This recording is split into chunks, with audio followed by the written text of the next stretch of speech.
اللہ تعالیٰ کی محبت، معرفت اور قرب کی تلاش اور جستجو میں نکل کر یہاں آنے والے بھائیوں، ہمارا ایک مدت سے حضرت والا رحمۃ اللہ علیہ حیات تھے، حضرت کی زندگی میں یہ معمول رہتا تھا کہ عشاء کی نماز کے بعد حضرت والا رحمۃ اللہ علیہ کے کچھ اشعار پڑھ کر تشریح کی جایا کرتی تھی۔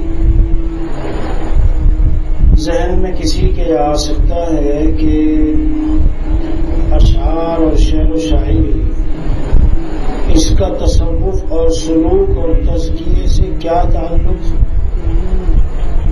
کوئی بیان ہو، کوئی وعظ ہو،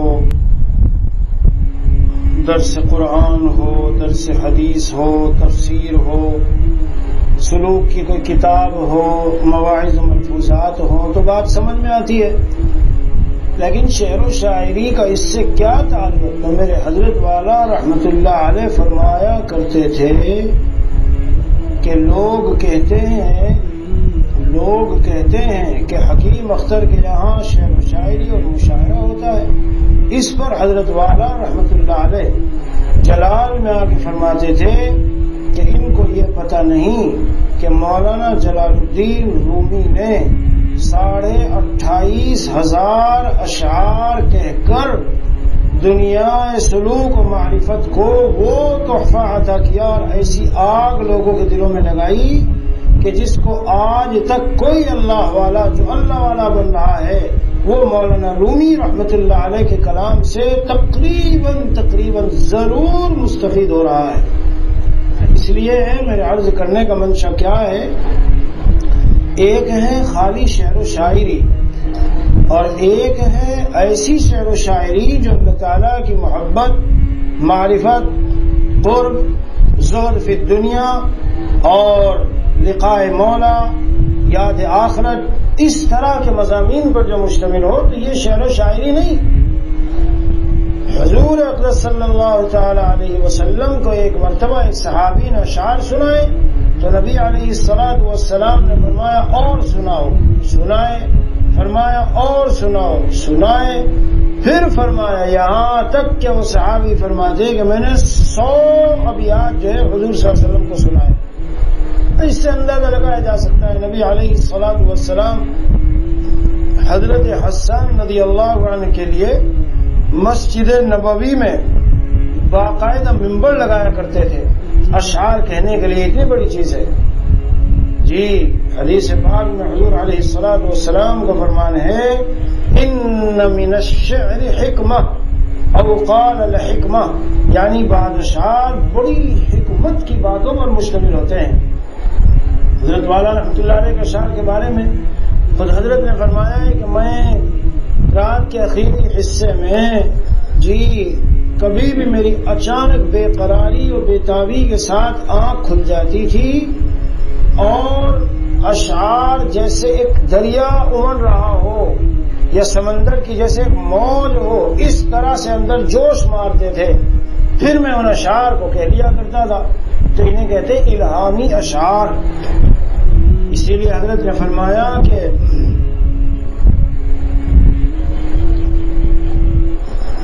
اپنے ان اشعار کے متعلق فرمایا کہ میری شاعری بس تم اصلاح کی اس میں کوشش نہ کرنا، تم اصلاح کی اس میں کوشش نہ کرنا، یہ ہے داستان درد دل کی ہماری، تم اصلاح کی اس میں کوشش نہ کرنا، یہ ہے داستان درد دل کی ہماری۔ یعنی مطلب یہ ہے کہ میں نے شعر و شاعری سیکھ کر کے اشعار نہیں کہے، اللہ تعالیٰ نے غیبی مدد فرما کر یہ علوم القاء فرمائے تو زبان کے اوپر یہ اشعار جاری ہو گئے۔ تو فرمایا کہ تم اصلاح کی اس میں کوشش نہ کرنا، یہ ہے داستان درد دل کی ہماری۔ اور آگے فرمایا ہے کہ لغت پا سکے گی اسے کیا تمہاری۔ لغت سے ڈھونڈتا رہے گا آدمی، لیکن لغت میں صرف معنی تو سمجھ میں آ سکتے ہیں، لیکن جو درد دل ہوتا ہے،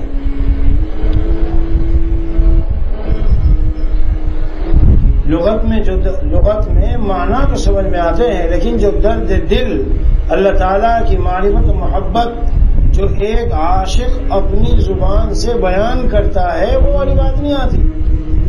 اسی لیے حضرت والا رحمۃ اللہ علیہ کے وہ اشعار میں نے اس دن یہاں پڑھ کے سنائے تھے کہ جو اللہ تعالیٰ کی محبت میں جو عالم علم لیے ہوئے ہو اور ساتھ میں سینے میں معرفت خداوندی بھی ہو، تو پھر اس کا حال کیا ہوتا ہے کہ در راز شریعت کھولتی ہے زبان عشق جب کچھ بولتی ہے،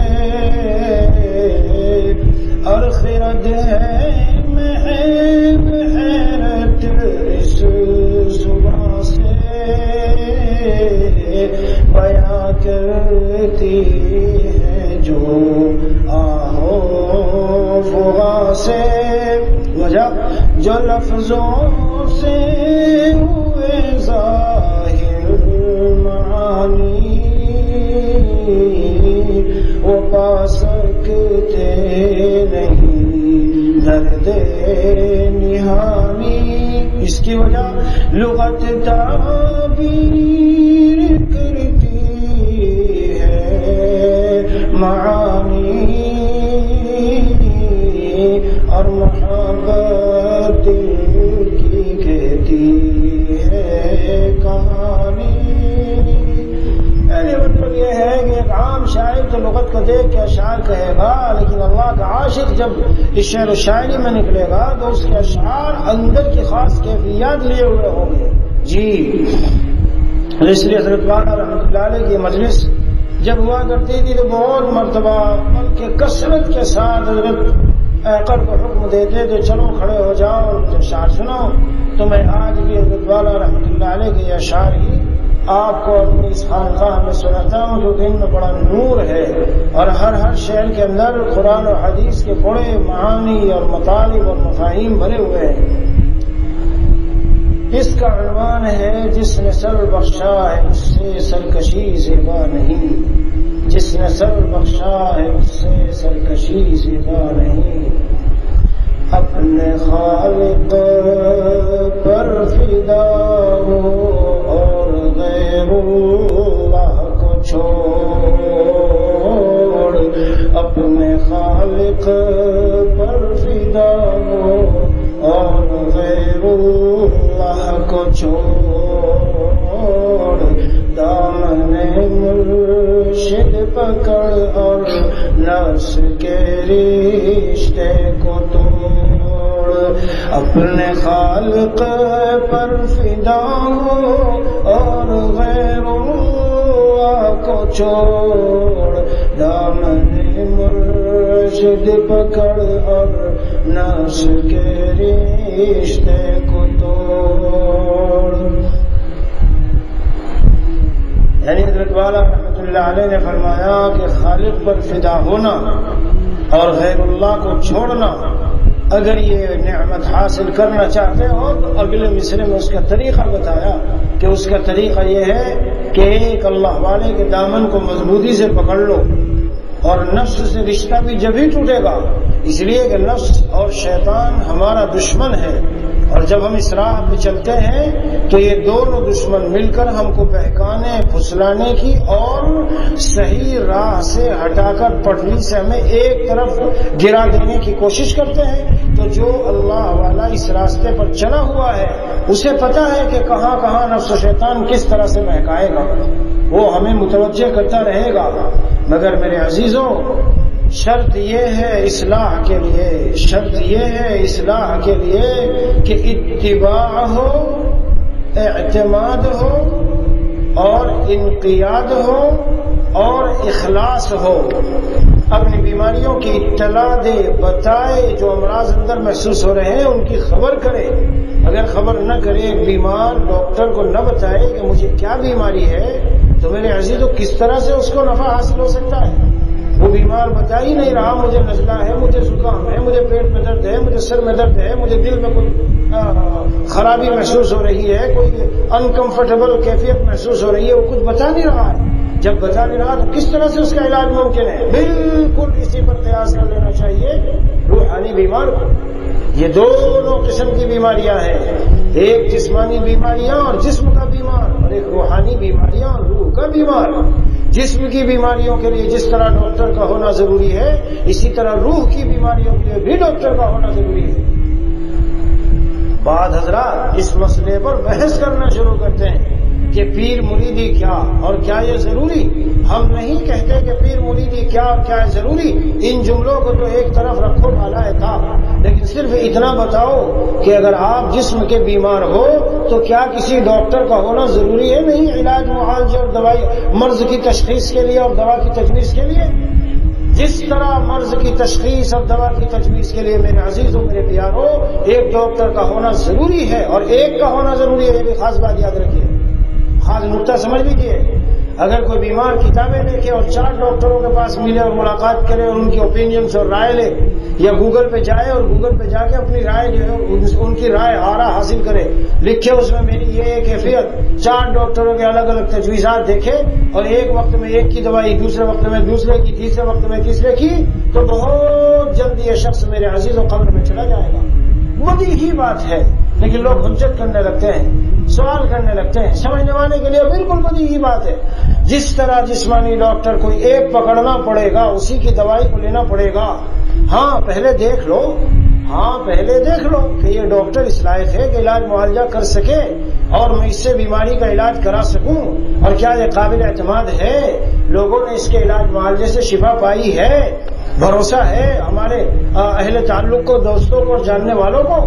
جب یہ طے ہو جائے اور پھر آپ نے اس کے ہاتھ میں ہاتھ دیا، اب اپنی رائے چلانا، یا کبھی اس ڈاکٹر کے پاس چلے گئے، کبھی دوسرے کے، کبھی تیسرے کے، میرے عزیز اس سے شفا نہیں ملتی۔ جی ہاں، یہیں سے مسئلہ حل ہوتا ہے کہ ایک اللہ والے کے دامن کو مضبوطی سے پکڑنا ضروری ہے۔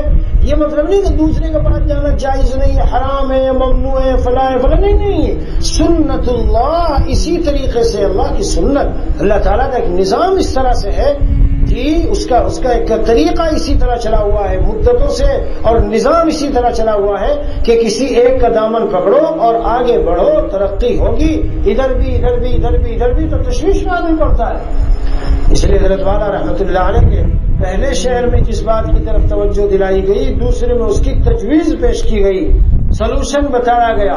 ایک ہے کہ پرابلم بتانا کہ یہ پرابلم ہے، ہماری پرابلم ہے کہ اگر ہم اللہ پر فدا نہ ہو، غیر اللہ کے چکر میں لگے رہیں، چاہے وہ غیر اللہ دنیا ہو، چاہے وہ غیر اللہ لڑکیاں ہو، چاہے وہ غیر اللہ ٹی وی ہو، چاہے وہ غیر اللہ وسیار ہو، چاہے وہ غیر اللہ کچھ بھی ہو، اگر اس میں ہم لگے رہیں تو اللہ تعالیٰ کی محبت و معرفت نہیں حاصل ہو سکتی۔ پھر حضرت نے اس کا سلوشن بتایا، حل بتایا، نسخہ بتایا کہ اگر تم ایسا چاہتے ہو، اور بتاؤں آپ حضرات کو، میرے عزیز اگر غور کرو تو پہلے شعر کے پہلے مصرے میں حضرت والا نے کہا ہے گویا لا الہ الا اللہ، اور اگلے مصرے میں کہا اگر لا الہ الا اللہ کو مضبوطی سے دل مناسب کرنا چاہتے ہو تو ایک اللہ والے کا دامن پکڑ لو۔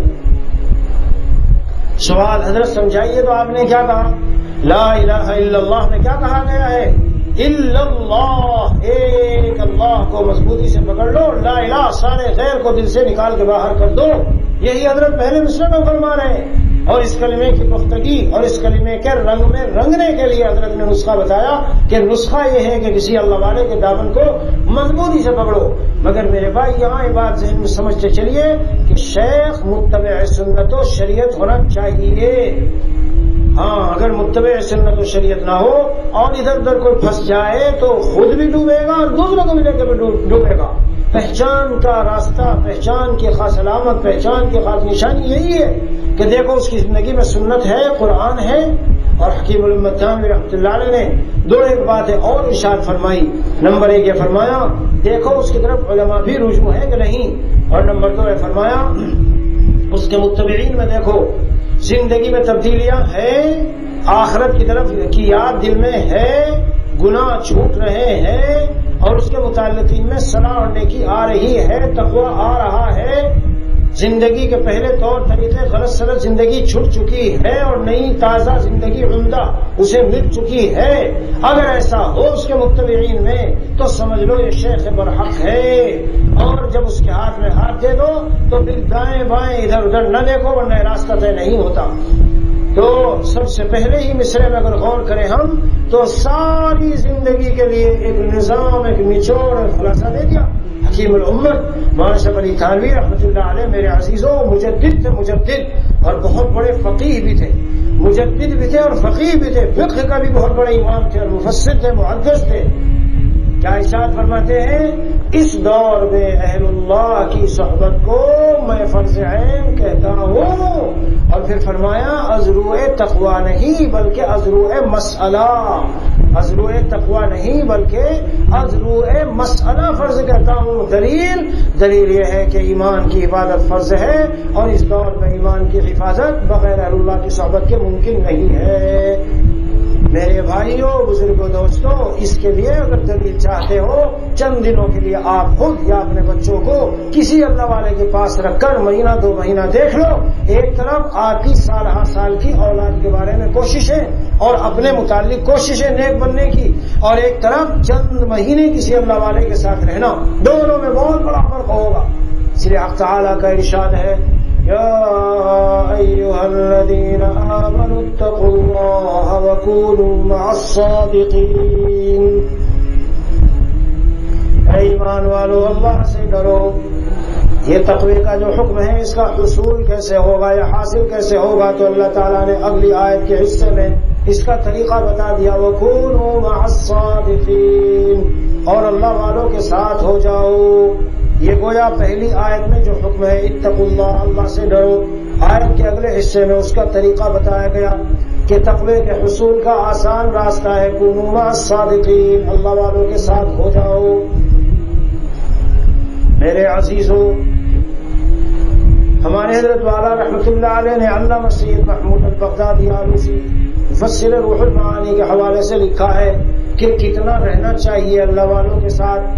ارشاد فرمایا کہ خالقوہم، ان کے ساتھ اتنا مل جل کے رہو، لتکونوا مثلہم، یہاں تک کہ تم ان کی طرح ہو جاؤ، ان کے رنگ میں رنگ جاؤ، ان کے دلوں میں جو توحید سمائی ہے وہ توحید آ جائے، ان کے دلوں میں جو اللہ کا خوف سمایا ہے وہ آ جائے، ان کی راتیں جس طرح سے منور اور روشن اور چمکدار ہیں وہ راتوں کی نورانیت آ جائے، قرآن کی تلاوت کا وہ ذائقہ، ذکر کی وہ لذت و چاشنی اور حلاوت، دنیا سے بے رغبتی، آخرت کی یاد وہ اس طرح سما جائے جس طرح تمہارے شیخ کے دل میں. اتنا ان کے ساتھ رہو. خالدوہم،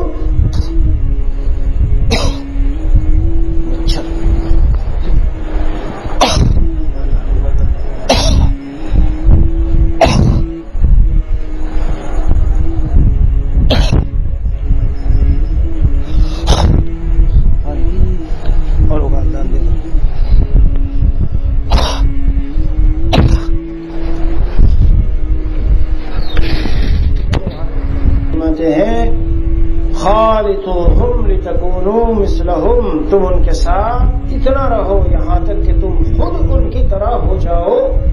تمہاری راتیں، تمہاری تلاوت، تمہارا ذکر، تمہاری نمازیں، تمہارا اللہ سے ڈرنا، تمہارا آخرت کو روزانہ ڈیلی بیسس پر یاد کرنا. میں تنہا جاؤں گا، قبر کے گڈھے میں اکیلے چھوڑ آئیں گے. اگر گندگیوں میں رہا، غلط سلط حرکتوں میں رہا، چھپ چھپ کے اللہ سے، چھپ چھپ کے بظاہر چھپ چھپ کے، اللہ سے کوئی چھپ نہیں سکتا. تنہائیوں میں میں نے خباثتیں کر لی، گندگی کر لی تو حالات کی سنگینی کا سامنا ہوگا. میرے عزیزوں، ایک روایت ابھی جدے میں نے نقل کی اور وہی مجھے حاصل بھی ہوئی، ایک عالم نے مجھے سنائی، جس روایت کا خلاصہ یہ ہے، حضور اکرم صلی اللہ علیہ وسلم کا ارشاد ہے لَأَعْلَمَنَّ أَقْوَامًا، میں اپنی امت میں ایسے لوگوں کو بالیقین جانتا ہوں، بالضرور وہ آنے والے ہیں۔ کون؟ جو تم ہی میں سے ہوں گے اور راتوں کو تہجد پڑھیں گے اور ان کی نیکیاں تہامہ پہاڑ کے برابر ہوں گی، لیکن جب وہ تنہائیوں میں جائیں گے تو اللہ کے حرام کاموں میں مبتلا ہو جائیں گے۔ قیامت کے دن اللہ تعالیٰ ان کی تہامہ کے پہاڑوں کے برابر کی نیکیوں کو ہوا منصورہ کر کے اڑا دیں گے، گرد و غبار کی طرح اڑا دیں گے۔ سمجھے بھائیو؟ تنہائیاں کیسی ہونی چاہیے، اس سے ہمیں سبق لینا چاہیے۔ ہاں، نمازیں پڑھ لی، تہجد پڑھ لی، ذکر کر لیا، تلاوت کر لی، لیکن تنہائیوں میں گڑبڑے خطرناک، جی بہت ڈرانے والا مضمون، بدن پہ رونگٹے کھڑے کر دینے والا مضمون ہے۔ تو خیر اتنا رہو کہ ان کے ساتھ ہو جاؤ۔ مجھے تو اختر ملا اگر کچھ ملا ہے بس اہل دل کے در سے، مجھے تو اختر سکون دل گر ملا تو بس لے دل کے در سے، تو ان کے در کو میں اپنا مسکن صمیم دل سے نہ کیوں بناؤں، تو ان کے در کو میں اپنا مسکن صمیم دل سے نہ کیوں بناؤں۔ اور اسی مضمون کو حضرت والا رحمۃ اللہ علیہ نے ایک دوسری جگہ ارشاد فرمایا، مگر دولت یہ ملتی ہے کہاں سے، بتاؤں میں ملے گی یہ جہاں سے، یہ ملتی ہے خدا کے عاشقوں سے، دعا سے اور ان کی صحبتوں سے، دعا سے اور ان کی خدمتوں سے۔ اور اسی کو ایک دوسری جگہ پہ ارشاد فرمایا، عمر بھر کا تجربہ اختر کا ہے یہ دوستو،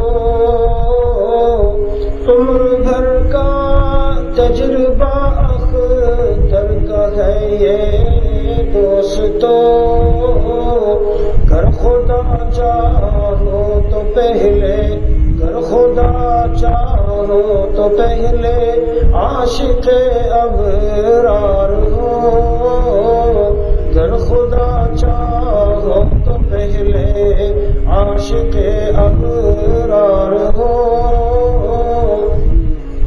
اللہ اگر چاہیے تو پہلے اللہ والوں کا عاشق بننا پڑے گا، کسی اللہ والے کے ہاتھ میں ہاتھ دینا پڑے گا۔ جی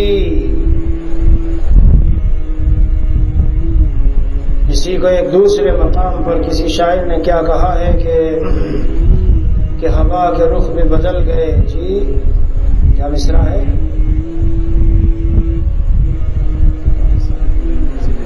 مجھے سہل ہو گئی منزل، جی مجھے سہل ہو گئی منزلیں، مجھے سہل ہو گئی منزلیں، مجھے سہل ہو گئی منزلیں، کہ ہوا کے رخ بھی بدل گئے، مجھے سہل ہو گئی منزلیں، مجھے سہل ہو گئی منزلیں، کہ ہوا کے رخ بھی بدل گئے، تیرا ہاتھ ہاتھ میں آ لگا، تیرا ہاتھ ہاتھ میں آ لگا،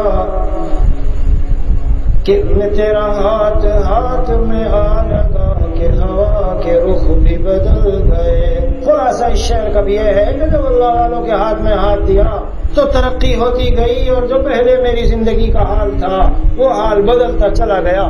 حضرت شیخ یونس دامت برکاتہ میں ایک حدیث شریف کے متعلق مشہور حدیث کتابوں میں آئی ہے اور چھوٹے چھوٹے رسالوں میں ہے.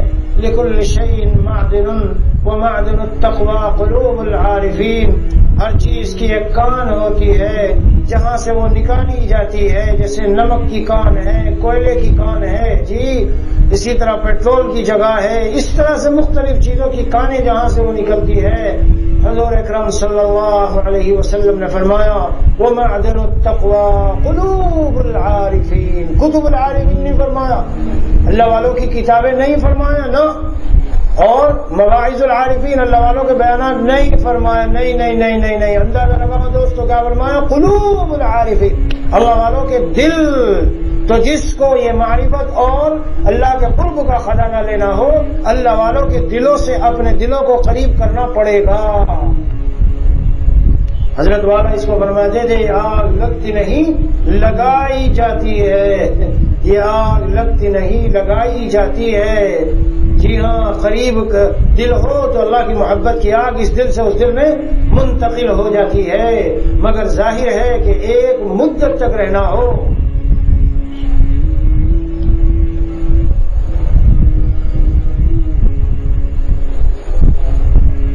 ایک شعر یاد آ رہا تھا، حضرت مولانا منصور الحق صاحب ہے ہمارے ساؤتھ افریقہ میں، جی انہوں نے کہا ہے کہ کبھی کبھار وزٹ کو تو کمپنی نہیں کہتے، رہو تم شیخ کے ساتھ، رہو تم اتنا کہ مثل ان کے بنو تم. جی رہو تو شیخ کے اتنا ساتھ میں اتنا کہ مثل ان کے بنو تم. کبھی کبھار وزٹ کو تو کمپنی نہیں کہتے، کبھی کبھار گئے مل لیے اس کو میرے دوست اس کو ساتھ رہنا نہیں کہتے. تو قرآن میں جو آیا ہے وہ وَكُونُوا مَعَ الصَّادِقِينَ، اس میں خاص اشارہ ہے اللہ والوں کو کے ساتھ رہ کر اللہ کی معرفت و محبت حاصل ہوتی. شیخ یونس صاحب نے اس میں کیا فرمایا کہ یہ حدیث شریف اگر سند کے اعتبار سے اس میں کچھ کلام ہے، لیکن مضمون اس کا بالکل درست ہے اور بالکل صحیح ہے کہ اللہ والوں کے پاس ہی رہ کر یہ ولایت اور تقویٰ حاصل ہوتا ہے. یہی سنت اللہ ہے. قدرت اللہ میرے دوست قدرت اللہ پہ نہیں چلا کرتے. قدرت اللہ تو اللہ کی قدرت کا میں آپ کو عرض کروں، اللہ کی قدرت ہے کہ بغیر ماں اور بغیر باپ کے انسان پیدا کرتے، جیسے حضرت آدم بغیر ماں کے پیدا کرتے، جیسے حضرت حوا بغیر باپ کے پیدا کرتے، جیسے حضرت عیسیٰ، اور ماں اور باپ سے پیدا کرے جیسے ہم اور آپ. تو وہ جو تینوں پہلی قسمیں ہیں، کوئی کہنے لگے کیا اللہ قادر نہیں ہے کہ مجھے کتابوں سے پڑھ کر مجھے اللہ والا بنا دے اور میں سے نماز پڑھ کے اللہ والا ہو جاؤں؟ جواب یہ قادر ہے، کس نے انکار کیا ہے؟ لیکن اللہ کی سنت اسی طرح ہے. اسی لیے میرے بھائیوں، ہمارے اکابر اور بزرگان دین جتنے ہوئے ہیں جن سے خاص فیض ہوا ہے، جی خاص فیض ہوا ہے، چاہے مولانا الیاس سے تبلیغ کے بانی ہی کیوں نہ ہو، حضرت شیخ ہو، مولانا خلیل حسین پوری ہو، حضرت گنگوہی ہو، حضرت تھانوی ہو، حضرت مدنی ہو، جی حضرت مولانا قاسم نانوتوی ہو، سارے کے سارے کسی اللہ والے کے دامن سے چپکے. جی ہاں، اسی بات کو حضرت والا رحمت اللہ علیہ نے یہاں اشعار میں کہا ہے.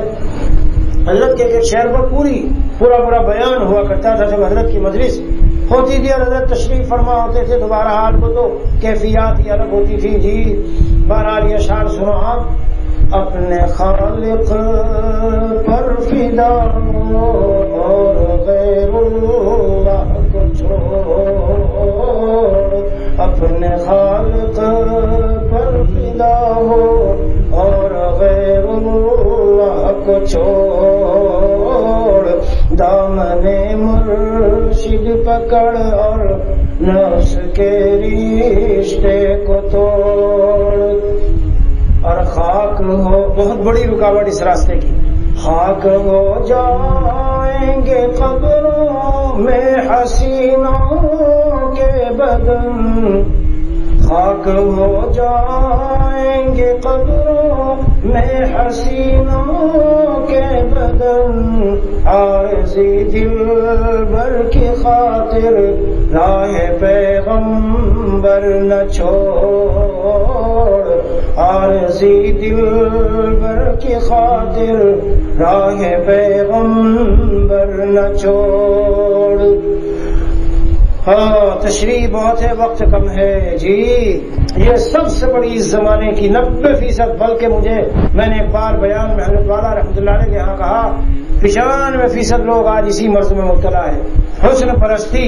یہ ٹی وی وسٹار اور نیٹ جب سے آیا اس نے اور آگ لگا کے رکھ دی ہے۔ تو حضرت میر صاحب رحمۃ اللہ علیہ نے فرمایا کہ 95 مت کہیے، 98 کہیے، 98% حال یہ ہے جی۔ 2% میں باقی چیزیں ہیں، 98 اسی کے ارد گرد گھوم رہی ہے۔ ساری فلمیں، سارے گانے، سارے بجانے، سارے فیشن، ساری چیزیں اگر غور کرو گے سارا اس کے ارد گرد گھوم رہا ہے۔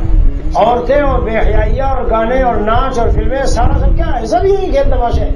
سارے یہود نصارہ کی جتنی سازشیں ہیں ساری 90%، 98% اس کے ارد گرد گھومتی ہے۔ اس لیے میرے عزیزوں، دوسرے کی فکر بعد میں کریں، ہم پہلے اپنی کریں۔ اس جال سے ہمیں بچنا چاہیے اور اللہ تعالیٰ کے دیکھنے کو اور بصیر ہونے کو جی حاضر اور ناظر رکھے اور اس کی مشق کرے، مشق اور تصور کرے۔ حضرت عبداللہ بن مسعود رضی اللہ عنہ کی روایت ہے، میرے حضرت جب فرماتے تھے تو لوگ کہتے تھے یار کسی گھنونی بات کہہ دی۔ میں نے کہا تم حضرت والا رحمۃ اللہ علیہ کی بات کو گھنونی کہتے ہو، تمہیں پروف اور دلیل پیش کرتا ہوں حضرت عبداللہ بن مسعود رضی اللہ عنہ کے فرمان سے۔ حضرت فرماتے تھے جب کسی کا اس طرح سے خیال آئے تو تصور کر لو اس کا پاخانہ گندا سالا نکلا ہوا بدن کے اوپر ہے اور مکھیاں بھنک رہی ہے سینکڑوں اور ہزاروں، سر سے لے کے پیر تک، تاکہ اس گندگی سے اور اس سے تم بچ جاؤ۔ حضرت عبداللہ بن مسعود رضی اللہ عنہ فرماتے ہیں جب کسی کا حسن اچھا لگ جائے تو اس کی آلائش اور گندگی جو اندر ہے اس کا خیال کر لیا کرو دل میں۔ تو وہی مفہوم ہے اپنے کو جو بچانا چاہتا ہے اللہ کا جسے ڈر ہوتا ہے۔ ایک اللہ والے تھے، پھنس گئے کہیں رات میں کسی جگہ اور باہر دنگا فساد تھا تو گھس گئے گھر میں، تو وہاں عورت تھی، اس نے بہت کوشش کی ان سے کچھ کرنے کی، بلاخر جب کوئی صورت نہ بن پائی تو انہوں نے کہا اچھا میں استنجے سے فارغ ہو جاؤں۔ گئے اندر اور اپنے بدن پہ گندگی انہوں نے لگا ڈالی اور لگا کے جب نکلے تو عورت نے گھر سے بھگا دیا۔ یہ وہ لوگ ہیں جو ایمان کی فکر رکھتے ہیں اور دل میں آخرت کا خوف رکھتے ہیں۔ جب وہ غسل کر کے درسگاہ میں جا کے حاضر ہوئے، استاد نے کہا آج درسگاہ میں سے عجیب خوشبو آ رہی ہے، کون ہے جو سب سے زیادہ قیمتی خوشبو لگا کے آیا؟ بتائے ہم کو جی۔ تو انہوں نے کہا حضرت میں خوشبو نے لگائی، بتا راز بتاؤ کیا ہے، راز بتا۔ راز کے بعد پتا چلا کہ اللہ کے لیے وہ گندگی جو تھی، اس کا جو معاملہ ہوا تھا وہ للہ فی اللہ ہوا تھا، اللہ نے اس کو مبدل خوشبو کے ساتھ ایسا کر دیا بدن کے اندر خوشبو پیدا ہو گئی بھائی۔ ہاں تو اس لیے جو ہے جو اللہ سے ڈرنے والے، کبھی ایک اللہ والے پھنس گئے تو موم بتی میں اپنی انگلی لگاتے تھے بار بار، تو دیکھنے والے کہتے کیا کر رہے ہیں، کر کیا رہتے تھے وہ؟ یہ لوگ ہر وقت ڈرتے رہتے بھائی، اپنے نفس کو سامنے رکھ کے کہتے تھے ظالم تیرے سے آگ برداشت نہیں، خبردار اگر دل میں غلط خیال آئے کہ لو یہاں کوئی عورت ہے اس سے غلط حرکت کر لوں تو تو جہنم کی آگ کیا برداشت کرے گا؟ ہاتھوں کا زنا، آنکھوں کا زنا، کانوں کا زنا، دل کا زنا آج عام ہو رہا ہے۔ اچھے اچھے دیندار آدمی گھر میں بیٹھ کر سیل فون میں کھول لیتے ہیں اور چٹکیوں میں دیکھ کے آگے بڑھتے ہیں، سمجھتے ہیں کچھ نہیں ہوا۔ میرے بھائی دل کا زنا ہو گیا، کتنا بدتر ہے جی۔ اس دل میں پھر اللہ کی معرفت محبت کہاں سے آئے گی؟ انوارات تجلیات کہاں سے آئیں گے؟ اور کہاں سے نمازیں مزے لے لے کے پڑھے گا اور اس کی مناجات میں کہاں سے لذت آئے گی؟ بہت ڈرنا چاہیے بھائیوں، ہر ایک کو قبر میں اکیلے اکیلے جانا ہے، بس بنیاد یہ ہے۔ ساری زندگی کی بحث و بحث اور قیل و قال اور تصوف کی باتیں، سلوک کی باتیں، تقریریں، مواعظ، بیانات، فلاں بزرگ نے یوں کہا، فلاں بیان میں یوں سنا، ساروں کا نچوڑ اور خلاصہ سن لو۔ ہر شخص کو اکیلے اکیلے قبر میں جانا ہے، رات دن یہ سوچنا چاہیے میں اکیلا جاؤں گا، دائیں بائیں والا کوئی ساتھ نہیں جائے گا، میرے اعمال ساتھ ہوں گے۔ اگر میں زندگیوں میں رہا ہو سکتا ہے کہ موت کے وقت بھی اسی محبوب محبوبہ کا نام زبان پہ آ جائے تو کیا ہوگا؟ نبی آیا تو اللہ تعالیٰ ان آنکھوں کے، کانوں کے، دلوں کے زنا پہ جب پکڑیں گے اور مواخذہ کریں گے کیا جواب دوں گا؟ جی تو اس لیے سب سے بڑی رکاوٹ حضرت نے پیش کی۔ پھر اگلے شہر میں فرمایا لوگ توبہ کے لیے یہ سوچتے رہتے ہیں کہ کر لیں گے ایک وقت میں توبہ، رمضان میں کر لیں گے، جمعے میں کر لیں گے۔ اگلے شہر میں اس کا جواب دیا ہے خاک ہو جائیں گے قبروں میں حسینوں کے بدن، خاک ہو جائیں گے قبروں میں حسینوں کے بدن عارضی دلبر کی خاطر راہ پیغمبر نہ چھوڑ، اور جانے کب آ جائے رب سے تجھ کو پیغام اجل، جانے کب آ جائے تجھ کو رب سے پیغام اجل، راہ گم کر دانفس کو اس کی گمراہی سے موڑ۔ کیا بات ہے، کل کل کل کے سہارے پہ نہ رہیے، ہاں کل کل کے سہارے پہ نہ رہو۔ ہائے ہائے، اگر ہم اس پہ آ جائیں زندگی کے کتنے شعبے سدھر جائیں، ہمارے حساب کتاب روزانہ چوکن نہ کر کے رہے ہم۔ ہاں، جانے کب آ جائے تجھ کو رب سے پیغام اجل، راہ گم کر دانفس کو اس کی گمراہی سے موڑ۔ میرے عزیزو، جب شعر سنا کرو تو دوسروں پر فٹ مت کیا کرو، اپنے اوپر فٹ کیا کرو۔ یعنی کیا میں آج اس گھڑی میں بیٹھا ہوں تو اپنی ساری وصیتیں وغیرہ سارا سب سامان تیار کر کے لکھ کے بیٹھا ہوں کہ اگر مجھے موت آئے تو میں آرام سے چلوں، یا میں نے کل کے لیے کچھ چھوڑا ہے؟ اگر چھوڑا ہے تو بہت بڑی نہ سمجھی ہے۔ آگے فرمایا، تو نے جو رب سے کیا تھا عہد و پیمان ازل، کیا کیا تھا؟ الست بربکم، لمبی شرح ہے پھر کسی دن کروں گا۔ تو نے جو رب سے کیا تھا عہد و پیمان ازل، نفس دشمن کی وجہ سے اس کو اے ظالم نہ توڑ، نفس دشمن کی وجہ سے اس کو اے ظالم نہ توڑ۔ میرے پیارے بھائیوں، ایک نقطہ بس وہ سنتے چلو۔ میرے عزیزو، جب ہماری روح عالم ارواح میں پیدا ہوئی، اللہ تعالیٰ نے فرمایا الست بربکم۔ جب دنیا سے جائیں گے اور موت آئے گی، اللہ تعالیٰ کی طرف سے اعلان ہوگا اگر ہم نیکی کے ساتھ جا رہے ہو، کیا؟ یا ایتھا النفس المطمئنہ ارجعی الی ربک، وہاں بھی رب اور یہاں بھی رب، تو بیچ میں کیوں بھول گئے ہم؟ شروع میں بھی رب سے واسطہ ہے میرے عزیزو، اور یہاں سے جا کے بھی رب سے واسطہ ہے۔ کیسی نہ سمجھیے کہ بیچ میں بھول جائے۔ ذرا حالات آئے تو پریشان، کیوں پریشان بھائی؟ رب ہے پالنے والا، اس نے بھیجے ہیں۔ جب پالنے والا وہ ٹھہرا تو جو کچھ بھی میرے اوپر آیا اسی کی طرف سے آیا، پھر پریشانی کیوں؟ تو نے جو رب سے کیا تھا عہد و پیمان ازل، نفس دشمن کی وجہ سے اس کو اے ظالم نہ توڑ۔ کیا کیا باتیں ہیں حضرت کی، فرمایا میں نے مانا ہے بہار عارضی تجھ کو لذیذ، میں نے مانا ہے بہار عارضی تجھ کو لذیذ، ہائے ہائے ہائے ہائے، دائمی راحت کی خاطر، دائمی راحت کی خاطر عارضی راحت کو چھوڑ، دائمی۔ یہ سارے اللہ والوں نے کیا، سارے اللہ والوں نے کیا، صحابہ نے کیا، شہداء نے کیا، مجاہدین نے کیا، دنیا کے سارے چپے چپے پہ۔ کون جب سمجھ گئے حقیقت کو کہ دنیا عارضی ہے، مسکن کیوں بناؤں میں اس کو؟ اسی کا حضرت نے ایک جگہ فرمایا ہے، یہ مانا ہم نے چمن میں خوش رنگ، گل سے بلبل ہے مست و شیدا،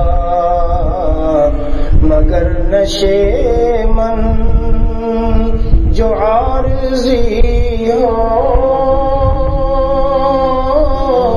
تو اس کو مسکن میں کیوں بناؤں، سوائے تیرے روحانیت سے بھرے ہوئے تھے. سمجھاتے ہوئے حدیث شریف مشکات جلد ثانی پہلے دن جو درس ہوتا ہے میں پڑھاتا تھا تو میں پہلے ہی دن وہ کبھی امتحان میں پوچھتا تھا کہ حضرت والا میں اس حدیث میں جو شعر ہے وہ لکھو. درس عبرت ہے چشم عنادل، بلبل کی آنکھ عبرت کا سامان ہے. موسم بہار میں بیچاری پھول پھلواریوں کو اپنا دل دے چکی تھی اور سمجھ رہی تھی اب تو یہ بہار ایسی ہے، بنا لو اپنا نشیمن اور گھونسلہ، اب کہاں خاتمہ ہے اس کو، اب کہاں اس کو فنائیت ہے. لیکن جب وہ موسم بہار موسم پتجھڑ میں تبدیل ہو گیا، ہائے ہائے اب بیچاری روتی پھر رہی ہے. میرے عزیزوں، کیسے ہی بنگلے ہو، کیسے ہی کچھ ہو، ایک دن یہ ساری بہاریں خزاں میں تبدیل ہو رہی. ہائے ہائے درس عبرت ہے چشم عنادل، درس عبرت ہے چشم عنادل، کس طرح نم ہے غم سے خزاں میں. درس عبرت ہے چشم عنادل، کس طرح نم ہے غم سے خزاں میں. ہمارے عیش ہجرت کو خزاں آنے والی ہے میرے پیاروں. اے نیٹ اور لائن سننے والے بھائیوں، تم جس جگہ میں بھی ہو، جہاں بھی ہو، ہاں بڑے سے بڑے عیش عشرت کے قدوں میں ہو، سن لینا کہ سارا شاہ خواجہ عزیز المنصور رحمت اللہ علیہ نے کیسی پیاری بات فرمائی. یہ عالم عیش و عشرت کا، یہ دنیا کیف و مستی کی، یہ عالم عیش و عشرت کا، یہ دنیا کیف و مستی کی. اور بلند اپنا تخیل کر، یہ سب باتیں ہیں پستی کی.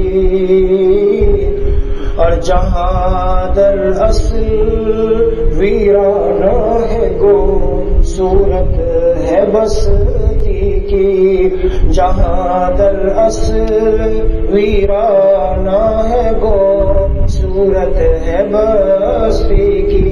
اور بتاؤں کیا حقیقت ہے فریب خواب ہستی کی، کہ آنکھیں بند اور آدمی افسانہ بن جائے، کہ آنکھیں بند اور آدمی افسانہ بن جائے. حقیقت ہے دنیا کی.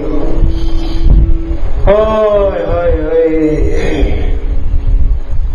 تو درس عبرت ہے چشم عنادل،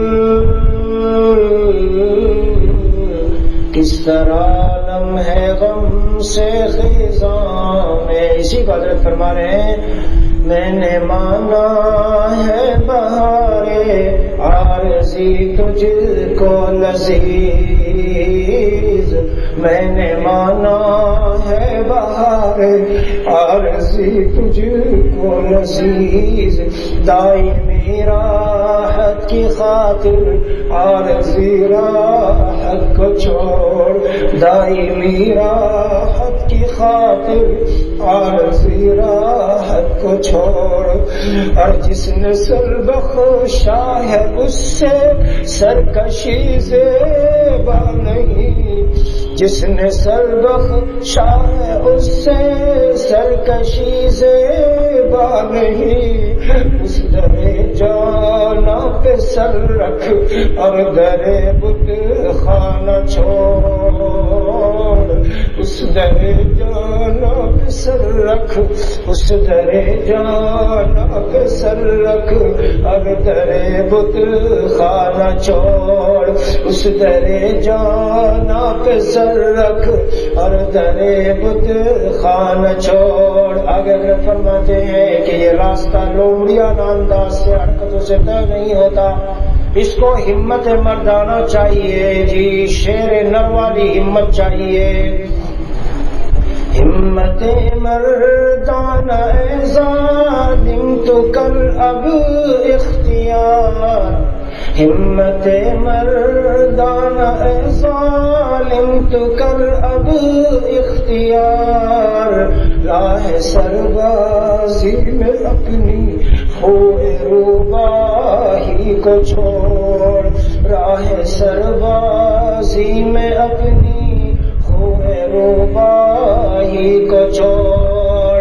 اور اب اخیر میں حضرت نے ارشاد فرمایا کہ اگر کوئی پورا دین پر چلے تو دنیا کے کاموں کا، دنیا کے مسائل کا، دنیا کی چیزوں کا کیا ہوگا؟ جواب،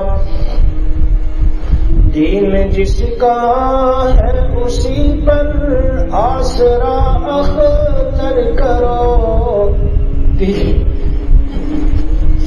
دین جس کا ہے اسی پر آسرا اختر کرو، دین جس کا ہے اسی پر آسرا اختر کرو، اور کام جس کا ہے اسی پر اپنی سب فکروں کو چھوڑ، کام جس کا ہے اسی پر اپنی سب فکروں کو چھوڑ، دین جس کا ہے اسی پر آسرا اختر کرو، کام جس کا ہے اسی پر اپنی سب فکروں کو چھوڑ، اور اپنے خالق پر فدا ہو اور غیر اللہ کو چھوڑ، دامن مرشد پکڑ اور نفس کے رشتے کو توڑ۔ اللہ عز و جل ہمیں ان تمام نصیحتوں پر جو حضرت نے اشعار میں کی ہے عمل کی توفیق عطا فرمائے۔ اللہ تعالی ہماری کمزور ہمتوں کو اپنی توفیق خاص سے، اپنے خاص فضل سے، خاص کرم سے اللہ تعالیٰ ان کو ہمیں مضبوط بنا دے اور صحیح ہمت مردانہ والا بنا دے، اور اللہ تعالیٰ ہمیں راہ سلوک اور راہ تزکیے کو طے کرنے کی صحیح طور پر توفیق دے، اور اپنی شان اجتبائی اور شان اصطفائی اور شان جذب سے اللہ ہم سب کو جذب فرما لے۔ وصلی اللہ علی النبی الکریم۔